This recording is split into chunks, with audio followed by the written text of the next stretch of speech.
Hello friends, एक बार सभी का स्वागत है आपके अपने YouTube चैनल गुरु आर्यभट्ट में। तो आज है 17 फरवरी और आज के दिन आपका मैथ का एग्जामिनेशन होने वाला था और अच्छे से एग्जामिनेशन हुआ और काफी ज्यादा अफरा तफरी में लोग थे कि काफी ज्यादा टफ क्वेश्चन पूछेगा, लेकिन उतना ही क्वेश्चन पूछा गया और आज का हम क्वेश्चन कहेंगे कि आज का क्वेश्चन जो था वो काफी सुपर था। तो चलिए फटाफट अपने आंसर का मिलान कर लेते हैं कि आज के ऑब्जेक्टिव क्वेश्चन में आप कितना सही करके आए हैं, ये मिलान कर लेते हैं। ऐसे मेरे पास जो सेट है वो सेट ए है। आपके पास चाहे जो भी सेट हो, 10 सेटों में क्वेश्चन आया था, इसमें से जो भी सेट हो क्वेश्चन सेम टू सेम होंगे, बस आगे पीछे होंगे। तो चूंकि हम आपको यहां पर पूरी तरीके से क्वेश्चन को सॉल्व करके बताएंगे, इसलिए किसी प्रकार की कोई गलती नहीं होगी। आपका 100% जो होगा सही और सही आंसर यहां बताने वाले हैं। तो देखते हैं आज का पहला क्वेश्चन क्या था और क्या इसमें टिक लगाए थे, ये हम लोग समझने का प्रयास करते हैं। पहला क्वेश्चन था, आपको इसमें बताना ये था क्वेश्चन में कि निम्नलिखित में कौन सी सबसे छोटी प्राकृतिक संख्या है, यह आपको इस क्वेश्चन में बताना था। तो सबसे छोटी प्राकृतिक संख्या, तो प्राकृतिक संख्या जो होती है वो पॉजिटिव होती है, नेगेटिव होती ही नहीं है और शून्य भी नहीं होती है। तो इसका मतलब कि यहां पर शून्य तो होता नहीं। ऑप्शन बी जो था वो -1 था, ये भी नहीं होता क्योंकि माइनस में था, तो मतलब इसका छोटा सही हो जाता option C. Option C is right answer. पहले क्वेश्चन का राइट होता ऑप्शन नंबर सी। चलिए दूसरा क्वेश्चन देखते हैं। दूसरा क्वेश्चन में आप क्या लगा के आए हैं, मिलान करने का एक बार प्रयास करेंगे। निम्नलिखित में कौन परिमेय संख्या है, परिमेय संख्या चुनना है। तो परिमेय देखिए आपका ऑप्शन नंबर ए में था, क्योंकि इसका वर्गमूल निकालते तो आप 5 आ जाता, ये एक प्रकार का परिमेय संख्या होता। चलिए अगला क्वेश्चन तीसरा नंबर देख लीजिए। तीसरा नंबर बताने का प्रयास करेंगे आप लोग, इसमें क्या लगा क्या है और तीसरे का जवाब क्या होगा। प्रश्न क्या है, निम्नलिखित में कौन अपरिमेय संख्या, आपको यहां अपरिमेय संख्या चुन के बताना है। तो देखिए ये जो आपके सामने है 9/27, यही हो जाएगा आपका अपरिमेय, क्योंकि 27 का यहां पर वर्गमूल नहीं निकल पाएगा। तो हम कहेंगे इस प्रश्न का सही आंसर होगा ऑप्शन नंबर सी। चलिए 4 मिलाते हैं। 4 का जवाब क्या दिए हैं वो एक बार जल्दी से मिलान कर लीजिए, इसमें हम देखते हैं क्या होता है। यदि p और q दो अभाज्य संख्या है तो उसका महत्तम समापवर्तक, तो अभाज्य संख्याओं का महत्तम समापवर्तक हमेशा 1 होता है, इसलिए हम कहेंगे इस प्रश्न का सही आंसर ऑप्शन ए होगा। चलिए 13 का मिलान कीजिए, 13 को बनाइए और 13 का जवाब देने का प्रयास कीजिए। यह था 0.13 और 1/3 पर रैंकरिंग है, तो रैंकरिंग हटाने का तरीका बताए थे। जितने अंक पर रैंकरिंग है उतने बटा में आप 9 दे देंगे, अर्थात 13/99 होता, जो दिया गया है ऑप्शन सी में। इस प्रश्न का सही आंसर ऑप्शन सी हो जाता।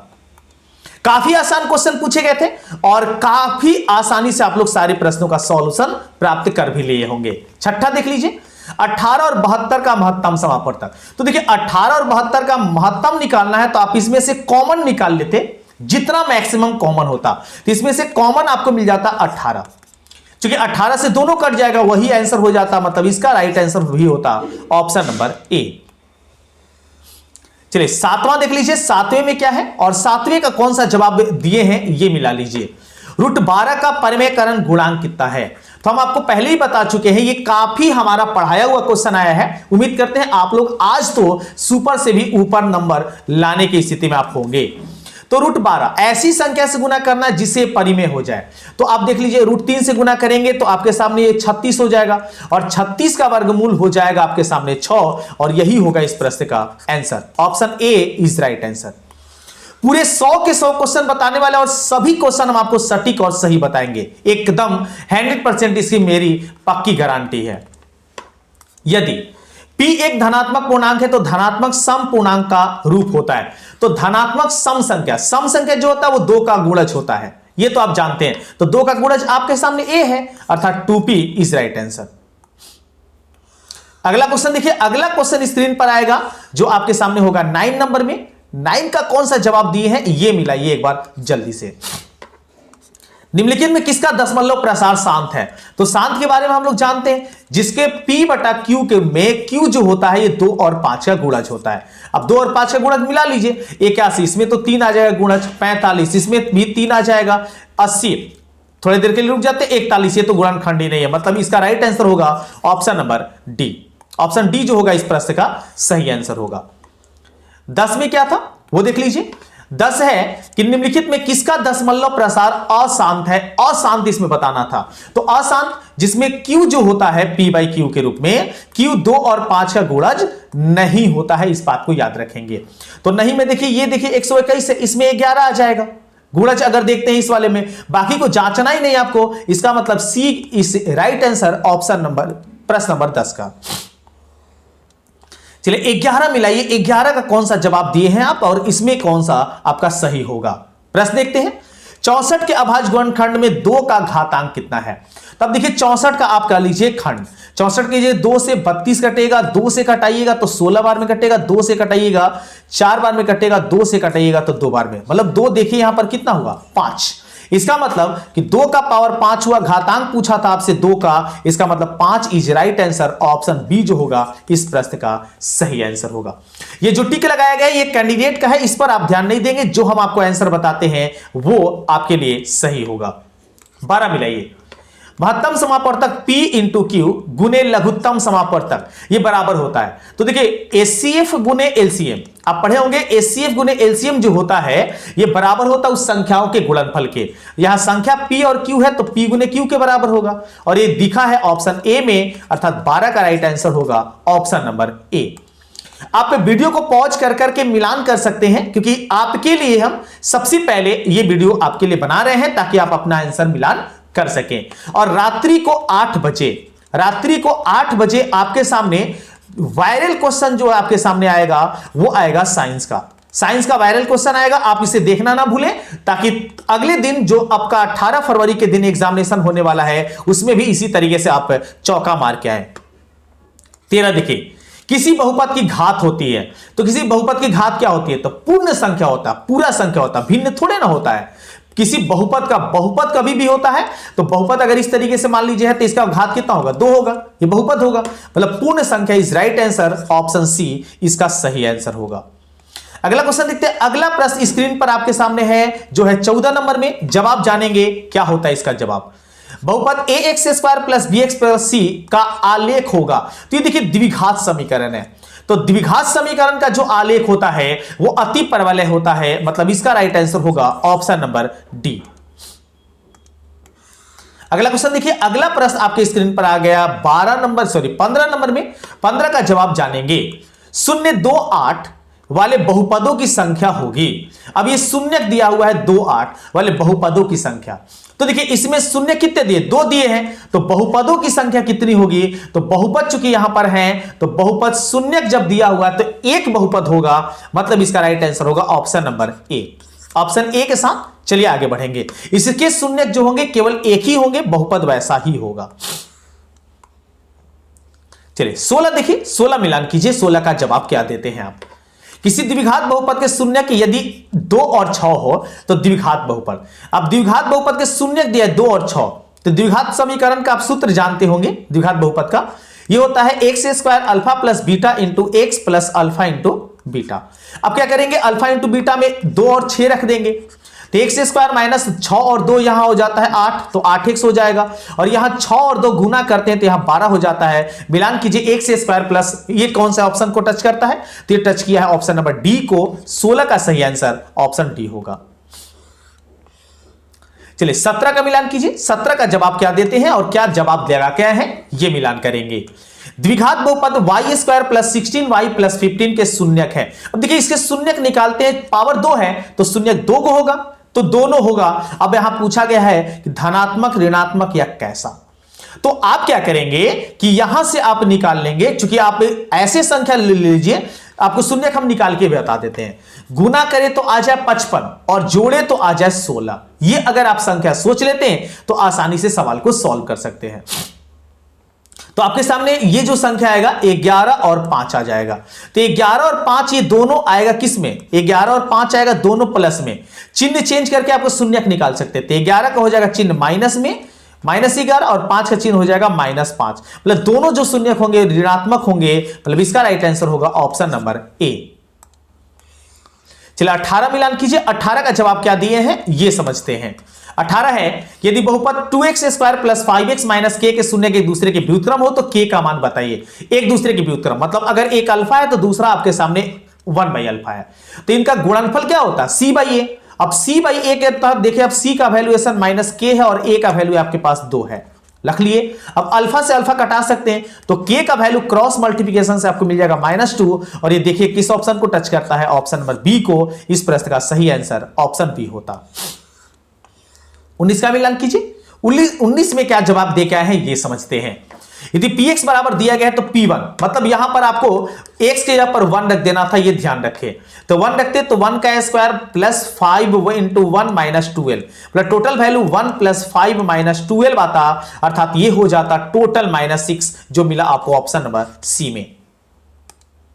चलिए आगे बढ़ते हैं, अगला क्वेश्चन देखते हैं। अगला क्वेश्चन आपके सामने आ गया है 20 नंबर में, और 20 का क्या जवाब दिए है ये एक बार जल्दी से मिलान कर लीजिए।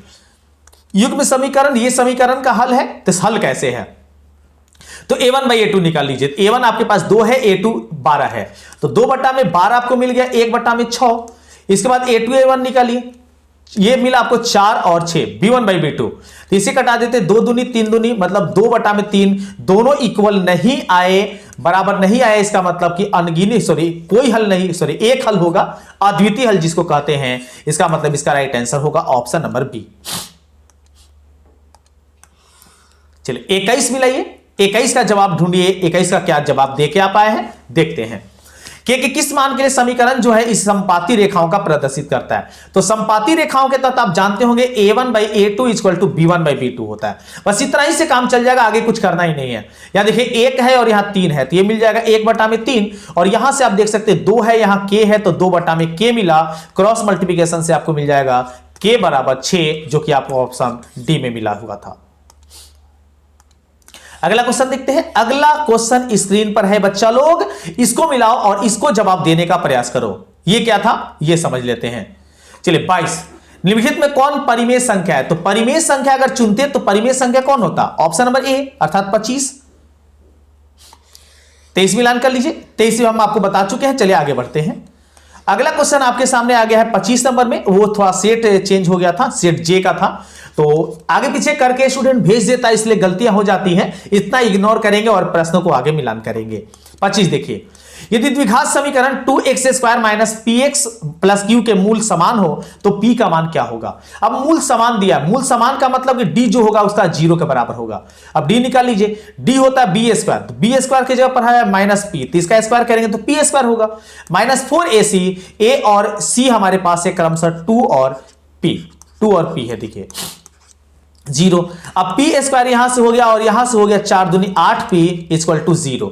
अब यहां से कॉमन करेंगे तो p कॉमन करेंगे तो p - 8 इक्वल टू 0। इसका मतलब यहां से एक 0 के बराबर p हो जाता है, और इसको जब 0 के बराबर करते हैं तो ये 0 के साथ आपको 8 मिला, और ऐसा आंसर था option number C. Option C के साथ चलिए इस प्रश्न को बढ़ा लेते हैं आगे।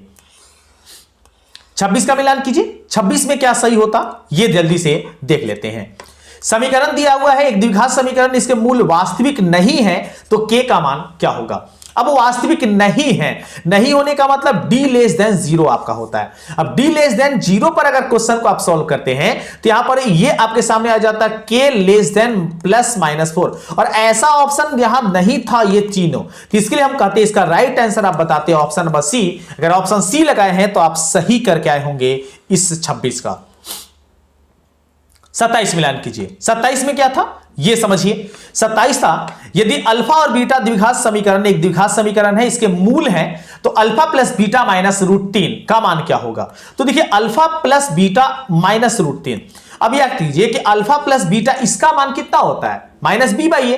अब -b/a जब निकालेंगे तो -b के स्थान पर देखिए 3√3 है माइनस में, तो 3√3 प्लस में आएगा, और एक जगह पर 1 है, इसमें से आपको √3 घटा लेना था, तो ये बचता 2√3, मतलब इसका राइट आंसर होता option number C. Option C के साथ चलिए इस प्रश्न को बढ़ाते आगे।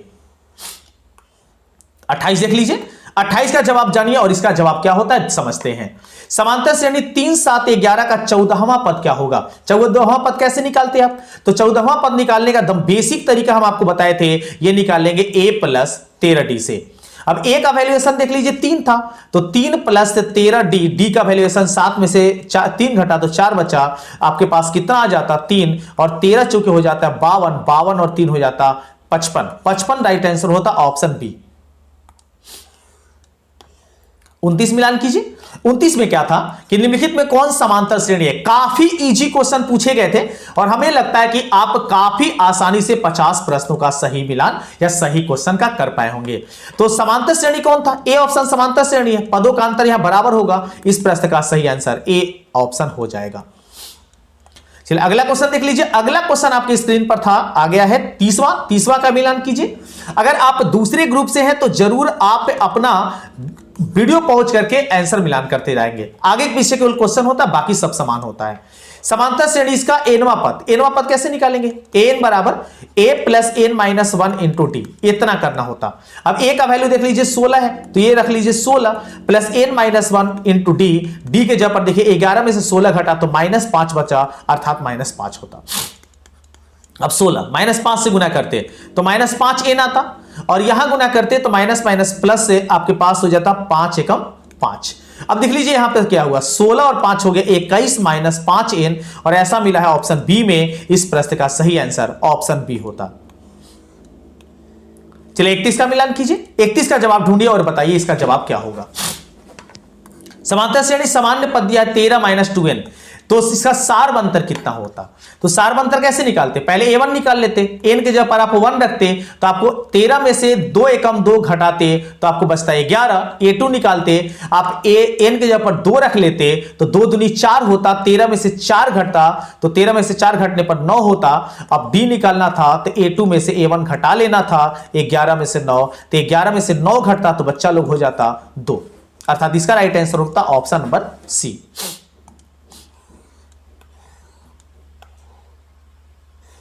इसमें थोड़ा सा a2 माइनस a1 दूसरे में से पहले को घटाना था, तो ये माइनस इसमें मिला लीजिएगा, -2 होगा, क्योंकि 9 में से 11 घटाना होगा। दूसरा पद 9 आ गया था, इसका डी होगा, थोड़ा सा मिस्टेक हो गया, 2 आप ले लीजिएगा। 32 देख लीजिए। 32 का जवाब ढूंढिए। 32 का क्या जवाब दे के आए हैं ये समझ लीजिए। समांतर श्रेणी है, इसका कौन सा पद 0 है ये बताना था, तो आप उसे एनवा पद मान लेते।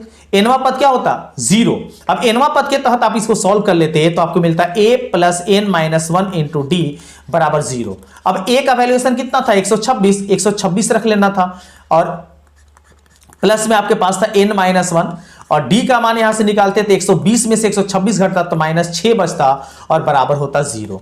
अब इसको सॉल्व कर लेना था। n माइनस 1 126 भेजते तो -126 आता और ये -6 आ जाता, 0 0 घटा देते आपका कट जाता ये 61 बार में, और 61 और 1 जोड़ देते तो n का मान आ जाता, सॉरी माफ कीजिएगा, 61 बार में ये नहीं कटेगा, 6 दूनी 12 और 21 बार में कटेगा। 21 और ये जोड़ते तो आपका 22 आ जाता, 22वां पद होता। 22वां दिया गया था ऑप्शन सी में, ऑप्शन सी जो होगा इस प्रश्न का सही आंसर होगा। चलिए 33 का मिलान कीजिए। 33 क्या है? समकोण त्रिभुज में कोण बी 90 है, ए बी 12 है, बीसी 5 है, एसी 13 है, तो साइन सी बराबर है। अब इसको समकोण के अनुसार ड्राइंग करके आप बना सकते हैं दम आराम से। इसमें बी जो है आपके सामने 90 है, इसका मतलब ए और सी ऐसे होगा। अब ए और सी ऐसे हुआ तो ए बी का मान दे दिया है कितना? ये 12, ये दे दिया बीसी का मान 5 और ये दे दिया 13। पाइथागोरस मतलब ये आपके सामने बताया था कि साइन सी, तो सिंपल सी बात है, अगर आपके सामने पाइथागोरस है तो साइन सी, साइन बराबर क्या सूत्र होता है? तो साइन बराबर सूत्र हमारा होता है लंब बटा में कर्ण, मतलब 12 बटा में 13, 12 बटा 13 सी ऑप्शन में था, ऑप्शन सी जो होता है इस प्रश्न का सही आंसर होता। 34 देख लीजिए। 34 का जवाब क्या होता है ये देखते हैं। cos थीटा बराबर p था तो tan थीटा बराबर क्या होता? अब cos थीटा बराबर p दिया है तो cos थीटा बराबर p देने का मतलब कि p/1 लिख सकते हैं, और ये आप लिख सकते हैं आधार बटा में कर्ण। आपको आधार और कर्ण जब मिल गया, आधार मिला p और कर्ण मिला a, तो लंब हो जाता कितना? 1 माइनस पी स्क्वायर। अब आपको क्या निकालना था? tan निकालना था, तो tan थीटा बराबर होता लंब बटा में आधार, लंब हो जाता √1 माइनस पी स्क्वायर और आधार हो जाता p, और ये ऑप्शन मिला किसको? ऑप्शन नंबर ए में। ऑप्शन ए जो होगा इस 34 का सही आंसर होगा। 35 मिलान कीजिए। 35 का जवाब है 1 बाई साइन थीटा, तो 1 by sine theta cosec theta के बराबर होता है, ऑप्शन बी इज राइट। 36 देख लीजिए। सेक बी और कॉस बी, तो सेक जो होता है 1 बाई कॉस के बराबर होता है, और ऊपर में है कॉस बी, तो इसका मतलब ये दोनों कट के एक आ जाता, ऑप्शन डी जो होता है इस प्रश्न का सही आंसर होता। चलिए जल्दी जल्दी हम मिलान कराते आते हैं, आप आराम से अपना अपना आंसर मिलान करते जाएंगे। 37 देखेंगे, कॉट थीटा बराबर 1/√3 दिया है, तो सेक थीटा बराबर आपको बताना था। तो कॉट में सोच लीजिए कितने डिग्री का मान 1/√3 होता है, तो सेक में 60 डिग्री का मान, सॉरी कॉट में 60 डिग्री का मान जो होता है, मतलब थीटा का मान आपको मिल जाएगा यहां कितना 60 डिग्री, तो सेक 60 का मान बता देना था। तो सेक 60 का मान अगर बताते तो कॉस 60 का अपोजिट होता, अर्थात ये हो जाता 2, अर्थात ऑप्शन सी जो होता 37 का सही आंसर होता। चलिए 38 का मिलान कीजिए, 38 का क्या जवाब होता ये समझ लेते हैं। a बराबर 45, तो sine a plus cos a, मतलब आपको बताना था कि साइन 45 प्लस कॉस 45 का मान कितना होगा, तो इसका मान 1/√2 होता है और इसका भी मान 1/√2 होता है। दोनों को आपको जोड़ देना था, जैसे ही जोड़ते तो 1 + 1 आपका आ जाता √2 माफ कीजिएगा, यह आ जाता 2/√2 और इससे आप कटाते तो √2 आ जाता और ये ऑप्शन मिला आपको, ऑप्शन ए में, ऑप्शन ए जो होता है इस प्रश्न का सही आंसर होता। 39 क्या था देख लीजिए, 39 हमारे सामने था कि 2 sin अल्फा बराबर 2, तो अल्फा बराबर, तो देखिए 2 से 2 कट जाता, मतलब साइन अल्फा का मान लो 1 आ जाता। अब साइन में 1 कितने का वैल्यू होता है 90 का, मतलब 90 is right answer, option D जो होगा इस प्रश्न का सही आंसर होगा। चलिए 40 मिलाइए, 40 का जवाब क्या है, तो tan 21 और cot 69, ये देखिए पूरक है, दोनों का योग जोड़ने पर 90 होता, मतलब इसका मान 1 हो जाता, कहीं भी कंफ्यूजन नहीं होता, option B is right answer. चलिए 41 मिलाइए, 41 का जवाब क्या है ये समझ लेते हैं। यदि थीटा और फाई, ये फाई दिया है, पूरक कोण है तो क्या, तो यदि पूरक कोण है तो इसमें पूरक चुन लेना था आपको, तो पूरक इसमें सेक और देखिए कॉसेक है, सेक का पूरक होता है कॉसेक, इसका मतलब ये सही होता, option B is right answer.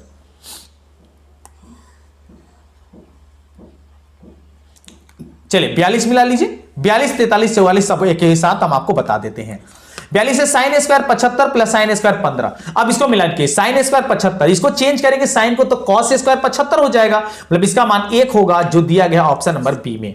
43 देखिए 1 + tan स्क्वायर थीटा, तो 1 + tan स्क्वायर थीटा का वैल्यूएशन अगर लेते तो इसका वैल्यूएशन हो जाता सेक स्क्वायर थीटा, हाँ sec square theta, option B is right answer, option B होता है इस प्रश्न का आंसर।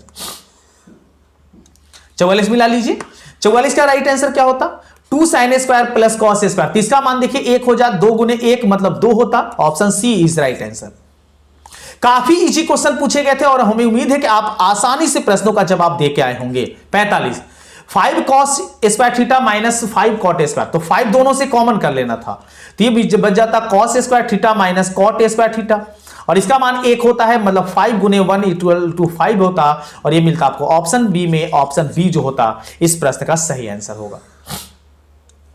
चलिए 46 मिलाइए, 46 है कि 3 अल्फा बराबर 180, तो 3 से अगर कटाते हैं तो ये 60 बार में कट जाता है, मतलब अल्फा का मान 60, अर्थात cos 60 का मान यहां बता देना था, तो cos 60 का मान बच्चा लोग होता है हमारा 1/2 होगा इस प्रश्न का सही आंसर। चलिए सारे प्यारों आराम से आज क्वेश्चन बना के आए होंगे, आज आपके इस क्वेश्चन को देख के हमें भी खुशी का अनुभव हो रहा है। 47 देखिए, a sin थीटा का मान 1 और b cos थीटा मान 10, अब 10 निकालना है, तो देखिए यहां से आप साइन निकाल लीजिए तो 1/a हो जाएगा, यहां से cos निकालिए तो 1/b हो गया। अब आपको tan निकालना है, तो tan बराबर आप पढ़े होंगे कि होता है sin/cos, अब sin/cos का वैल्यूएशन रख दीजिए, sin/cos का वैल्यू अगर रखते हैं तो sin का वैल्यू है 1/a और इसका है 1/b, अब 1/b को सॉल्व कर लीजिए, 1/a और ये b/a हो जाएगा इस तरीके से, अगर आप b/1 हो जाएगा, सॉरी, तो ये आ जाएगा b/a, और ये कहां सही होता देख लीजिए b में, मतलब इस का राइट आंसर होगा ऑप्शन नंबर बी। चलिए 48 तो दम आसान था, एकदम इसको तो दम छक्का मारे होंगे सब लोग, सभी लोग का सही होगा, हमें पक्का उम्मीद है। 1/√3 किसका मान है, तो 1/√3 जो होता है वो tan 30 का मान होता है या फिर आपके cot 60 का मान होता है, देख लीजिए दोनों में से कौन सा है, तो यहां पर मेरे पास tan 30 ही है, option B is right answer. 49 मिलाइए, 49 का क्या जवाब होगा ये समझते हैं। Sec theta plus tan theta का वैल्यू x है, तो tan थीटा का मान आपको यहां बताना था, तो tan थीटा का मान अगर आप निकालते तो tan थीटा का मान ए ऑप्शन ये जो आपके सामने है ये सही आ जाता, 49 का राइट आंसर हो जाता ऑप्शन नंबर ए।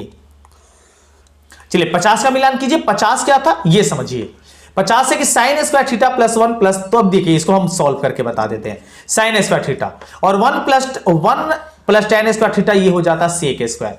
तो सेक स्क्वायर थीटा आपके सामने हो चुका है, 5 भी आप कह सकते हैं इसको।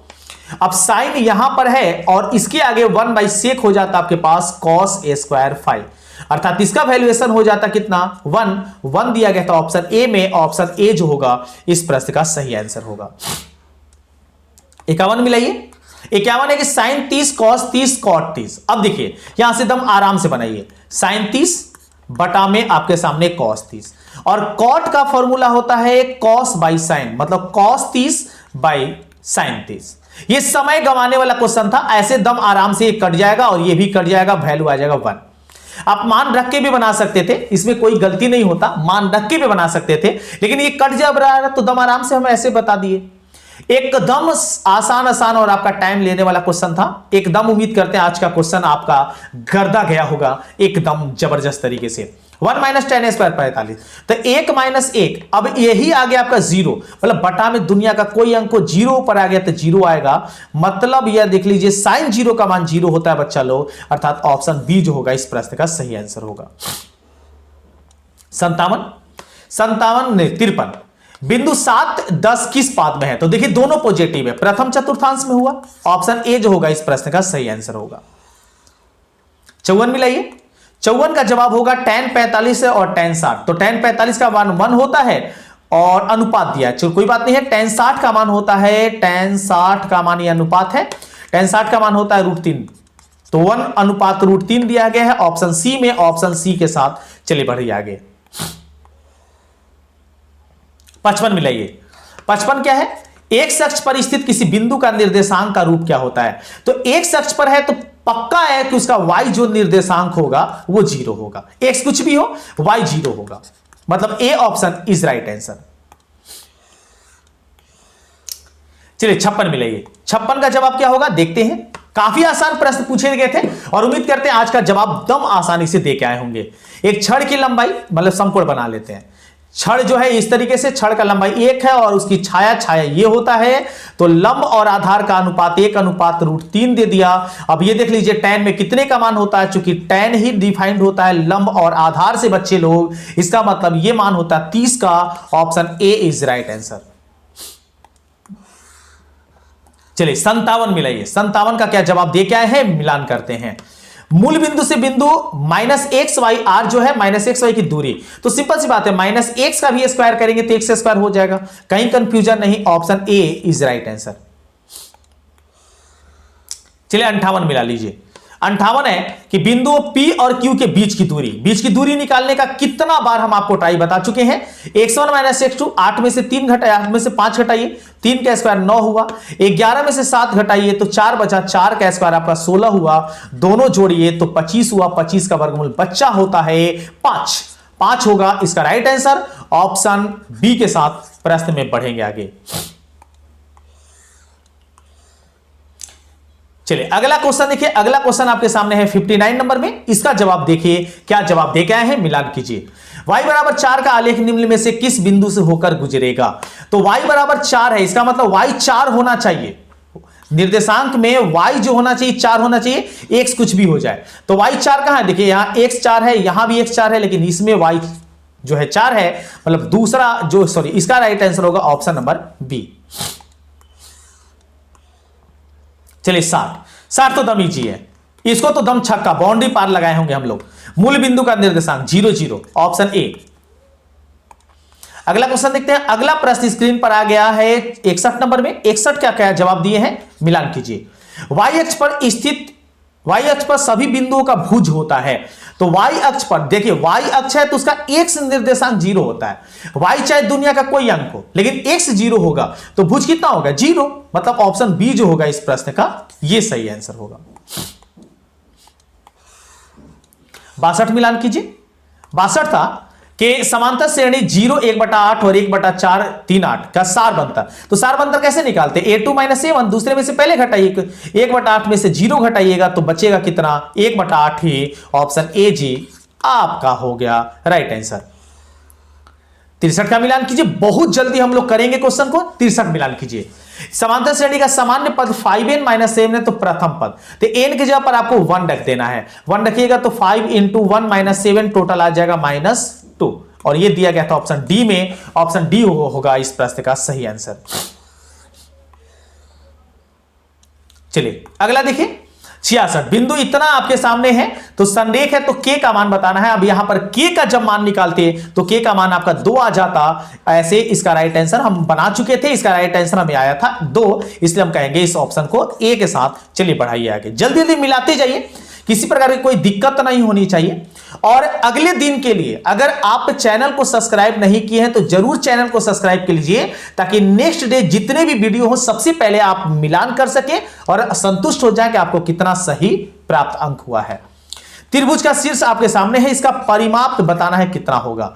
तो जब आप इसका परिमाप निकालेंगे तो तीनों भुजा निकाल लेना था ए बी बी सी, और ये निकाल लेना था आपको सी ए, और तीनों को दूरी सूत्र से निकाल के तीनों को क्या करना था, ऐड कर देना था। ऐड करके बताइएगा, इसका हम जवाब जल्दी जल्दी में नहीं निकाल पाए हैं तो आप इसका बताइएगा कमेंट सेक्शन में, जरूर बताइएगा कि इसका क्या आंसर कौन सा आएगा। चलिए अगला क्वेश्चन देखिए, अगला क्वेश्चन आपके सामने है 68 नंबर में, इसको समझ के जवाब देते हैं। बिंदु P, Q और R से बने त्रिभुज का क्षेत्रफल। तो इसका जब त्रिभुज का क्षेत्रफल निकालिएगा तो त्रिभुज का क्षेत्रफल देख लीजिए, हम निकाल के बता देते हैं।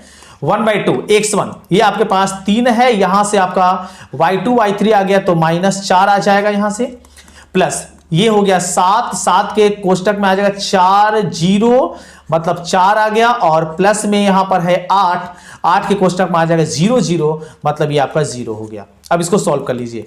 1/2 यहां से हो गया मेरे पास -12, यहां हो गया 7 × 28, ये तो 0 हो गया बच्चा।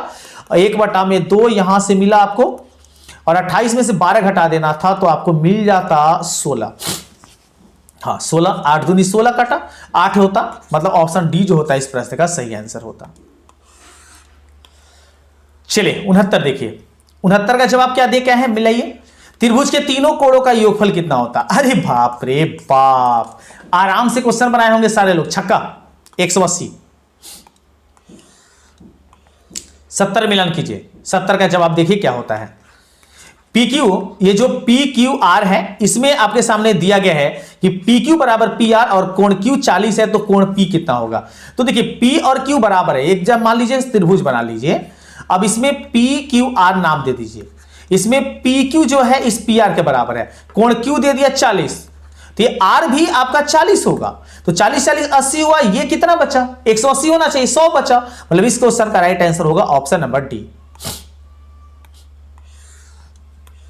चलिए 71 का मिलान कीजिए। 71 का क्या जवाब दे के आए हैं, मिलान कीजिए। बहुत जल्दी हम लोग 100 के 100 क्वेश्चन करेंगे एकदम अच्छे तरीके से। त्रिभुज ABC समरूप है त्रिभुज QRP, और इसका क्षेत्रफल दिया है 9:4। AB 18 है, BC 15 है, तो PR का मान आपको बताना है। तो देखिए इसमें सिंपल सी बात है, इसका AB दे दिया और इसका दे दिया है BC, मतलब AB और BC 18 और 15 है, तो PR कितना होगा। तो ज्यादा नहीं, इसमें तो दम आसानी से आप बता सकते हैं PR का मान कितना होगा, मतलब इस वाले भुजा का। तो ये AC के तहत काम करेगा, AC जितना होगा उतना ही काम करेगा।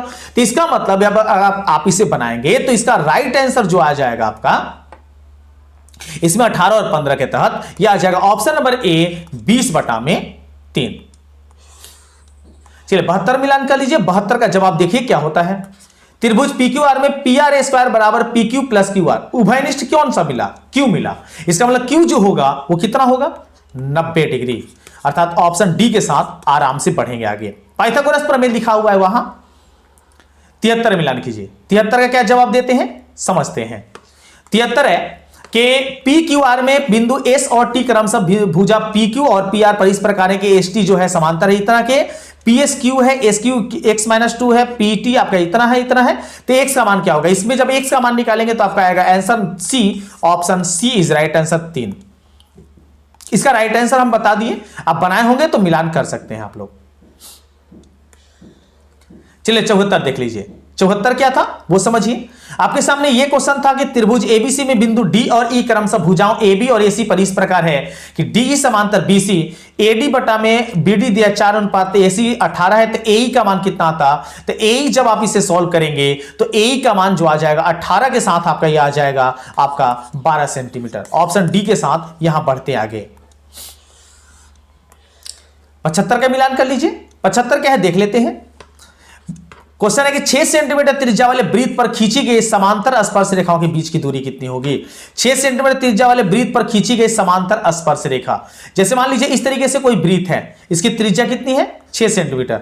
अब ये जो समांतर आपके सामने है, समांतर रेखाओं के बीच की दूरी, तो मतलब ये 6 हो गया, तो ये वाला भी तो 6 होगा, तो 6 और 6 कितना हो गया 12, मतलब ऑप्शन सी जो होता इसका राइट आंसर होगा। आसान क्वेश्चन था, बस टेक्निक थोड़ा सा समझना था और उस क्वेश्चन का जवाब देना था। 76 देख लीजिए, 76 का जवाब क्या होता है मिलाते हैं। किसी बाह्य बिंदु से वृत्त पर कितने स्पर्श रेखा है, तो अगर ये वृत्त है और बाहर से स्पर्श रेखा खींचना है तो 2 को खींचाता है, मतलब इसका राइट आंसर होता ऑप्शन नंबर बी। 77 मिलान कीजिए। 77 का क्या जवाब दे के आए हैं ये मिलान कीजिए। आकृति में AOB 130 है, AOB मतलब ये वाला जो कोण है 130 है, ये देख लीजिए। तो APB कितना होगा, APB ये कोण आपको बताना था कितना होगा। तो देखिए ये वाला आपके सामने 90 है, ये 90 है, तो इन दोनों का योग भी 90, क्योंकि चारों मिलके 360 तो होने चाहिए। चतुर्भुज के चारों कोणों का योग 360 होता है, तो 130 है, तो बच्चा ये कितना 50, option B is right answer. अगला देखिए, अगला क्वेश्चन आ गया है 79 में, इसका क्या लगा के आया है ये मिलान कर लीजिए। बाह्य रूप से स्पर्श करने वाले दो वृत्तों के उभयनिष्ठ स्पर्श रेखाओं की संख्या है। बाह्य रूप से स्पर्श, जैसे मान लीजिए एक वृत्त ऐसा है और ये इस तरीके से, दूसरा वृत्त इस प्रकार से बाह्य रूप से स्पर्श किया है। तो देखिए एक स्पर्श रेखा ऐसे मान लीजिए ये मिला हुआ है, ऐसे एक स्पर्श रेखा इस प्रकार से और एक स्पर्श रेखा ये बीच से खींचा जाएगा, मतलब option C is right answer, अर्थात 3 स्पर्श रेखाएं खींची जा सकती हैं। 80 का मिलान कीजिए। 80 क्या था ये देखते हैं। दी गई आकृति में बिंदु O पर वृत्त का केंद्र है, चलिए AOB 40 दिया गया है, तो कोण OAB का मान बताना था, OAB ये वाला कोण बताना था। तो देखिए ये त्रिज्या अगर है AB और OB तो ये दोनों बराबर होगा, मतलब ये दोनों कोण होगा, ये दोनों आपस में बराबर। तब देख लीजिए ये 40 है और तीनों कोणों का योग हो गया 180, तो 180 में से अगर 40 से निकाल देते हैं तो हमारे पास बच्चा 140। अब 140 में दोनों बराबर है तो एक कोण कितना हो गया 70, और 70 is right answer, option D के साथ। चलिए बढ़ते आगे, कुछ क्वेश्चन ही बच गए हैं, सारे क्वेश्चन का मिलान कीजिए तभी वीडियो को छोड़िए। और अगला क्वेश्चन आपके सामने है जो है 87 नंबर में। कुछ क्वेश्चन मिस हो गया है, अगर उसको मिलता है तो हम कमेंट में आपको उसका जवाब दे देंगे। ऐसे 87 का राइट आंसर आप मिला लीजिए। वृत्त की परिधि और वर्ग का परिमाप दोनों 88 के बराबर है, तो कौन सा सही है ये बताना है। वृत्त की परिधि मतलब 2πr, और वर्ग का परिमाप मतलब दोनों ये 4a, इन दोनों का मान कितना है 88। अब निकाल लिए, अब यह 4a बराबर अगर ये है तो ये आपका 22 आ गया, मतलब आपके पास a का मान आ गया 22, वर्ग की भुजा आ गई 22। अब 2πr के बराबर अगर 88 करते हैं, यहां से देखिए 2 22/7 रख लेते हैं, गुने r बराबर हो जाता है 88। 22 दूनी 44 हो गया, 44 इसको कटा लीजिए तो ये 2 बार में कटा, मतलब r का मान आ गया 14। अब देखिए a r तुलना कीजिए तो a का मान तो यहां ज्यादा आया ना, मतलब यहां से हम कहेंगे कि a का मान ज्यादा आया, तो a का मान ज्यादा होने का मतलब वृत्त का क्षेत्रफल जो होगा वो इसकी अपेक्षा क्या होगा, इसका क्षेत्रफल निकालते हैं। चलिए क्षेत्रफल के अनुसार पूछा गया है, तो a का क्षेत्रफल तो 22 का हो जाएगा 484, स्क्वायर करते चूंकि भुजा स्क्वायर होता है, और इसका क्षेत्रफल निकालते हैं तो हो जाता है πr²। पाई का मान 22/7, r² ले लेते हैं 14 गुने 14। अब सॉल्व कीजिए, 7 दूनी 14, अब इसको गुना कर लीजिए, 14 दूनी 28, 28 और 22 में गुना कर लेते तो 28 दूनी 56, और ये आपका आ गया 56, मतलब जोड़ते तो आपको मिलता है 6 6 5 11 और 5 और 1 6, 616, और ये 484, ये ज्यादा हो गया। मतलब यहां पर हम कहेंगे कि वृत्त का क्षेत्रफल ज्यादा होगा, और ये ऐसा मिला था ऑप्शन सी में, ऑप्शन सी के साथ। चलिए इस प्रश्न को बढ़ा लेते हैं आगे। चलिए 88 मिला लीजिए, 88 नंबर है ये, देख लीजिएगा ये क्वेश्चन जो था 88 नंबर में था, इसको मिलान कीजिए। प्रश्न है यदि किसी घन की प्रत्येक किनारा a है तो उसका विकर्ण कितना होगा। तो घन का विकर्ण का सूत्र होता है, वो होता है √3a, अर्थात option A is right answer. ये सूत्र पूछा था, ये तो दम आसान था क्वेश्चन, आराम से आप उम्मीद है कि बना लिए होंगे। चलिए अगले क्वेश्चन को मिला लीजिएगा। बिंदु A और B को मिलाने वाला रेखाखंड के मध्य बिंदु का निर्देशांक कितना है। मध्य बिंदु तो 0 और -12 जोड़िए, -12 को आधा कीजिए, तो हो गया 6, 6 वाला देख लीजिए कहां से ऑप्शन है, 6 माइनस में कहां है, ये देखिए बी ऑप्शन में है, मतलब option B is right answer. पहले से ही हमें आंसर पता चल गया, दूसरे की कोई जरूरत ही नहीं पड़ी। अगला क्वेश्चन देख लीजिए। अगला क्वेश्चन आपसे पूछा गया था और यहां पूछा गया था कि त्रिभुज एबीसी के शीर्षों के निर्देशांक आपके सामने थे, इसके केंद्र का निर्देशांक, तो तीनों x1 वाले को जोड़ के 3 से आपको भाग लगाना था और यह दिया गया किस में, ऑप्शन डी में, मतलब इस प्रश्न का सही आंसर होगा ऑप्शन नंबर डी।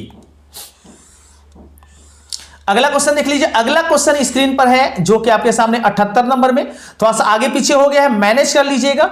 हम जल्दी जल्दी इसको क्वेश्चन को सॉल्व करके बता देते हैं। आपको बताना था कि OPQ का मान कितना होगा, OPQ ये वाला बताना था, OPQ का ये वाले का मान। तो देखिए अगर ये 50 है तो ये 130 होगा, देख लीजिए, क्योंकि दोनों का योग, अभी पीछे भी ऐसा क्वेश्चन था, ये दोनों का योग, अब इन दोनों का मान भी बराबर होगा चूंकि ये त्रिज्या बराबर है। तो 130 निकाल लेते हैं अगर 180 में से, तो मेरे पास कितना बचा, 50 बचा, तो 50 का आधा कीजिए 25, मतलब इस क्वेश्चन का राइट आंसर होगा ऑप्शन नंबर बी। ये क्वेश्चन हम पढ़ा चुके हैं, ये सारे क्वेश्चन पढ़ाए हुए हैं, सारे क्वेश्चन हमारे पढ़ाए हुए विभाग से आए हैं, इसके लिए कोई टेंशन लेने की आवश्यकता नहीं है। अगला क्वेश्चन क्या था, निम्नलिखित में कौन केंद्रीय प्रवृत्ति की माप नहीं है, तो माध्य, माध्यिका, बहुलक, ये तीनों आपके माने जाएंगे, मानक विचलन नहीं होगा, option D is right answer. 82 देख लीजिए, 82 का राइट आंसर क्या होता है देखते हैं। ये आपके सामने इसका बहुलक बताना है, तो सबसे ज्यादा कौन है, 1 2 3, 3 बार 15 है, बाकी सब कम बार ही है, मतलब इस प्रश्न का सही आंसर होगा था ऑप्शन नंबर सी। 83 मिलान कीजिए। 83 का जवाब क्या दे क्या है ये देख लेते हैं। प्रथम 5 प्रकृत संख्याओं का माध्य कितना होगा, प्रथम 5 मतलब 1 2 3 4 5, 3 होगा, option B is right answer.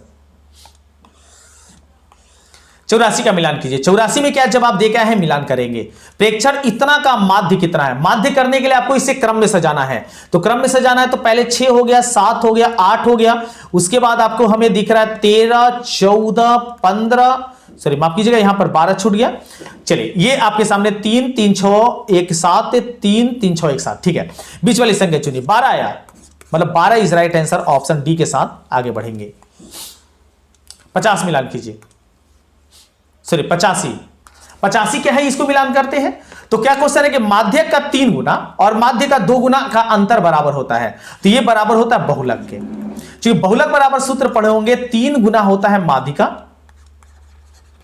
और माइनस में होता है 2 गुने माध्य, और ये हमारा सही होगा ऑप्शन नंबर सी। 86 मिलाइए।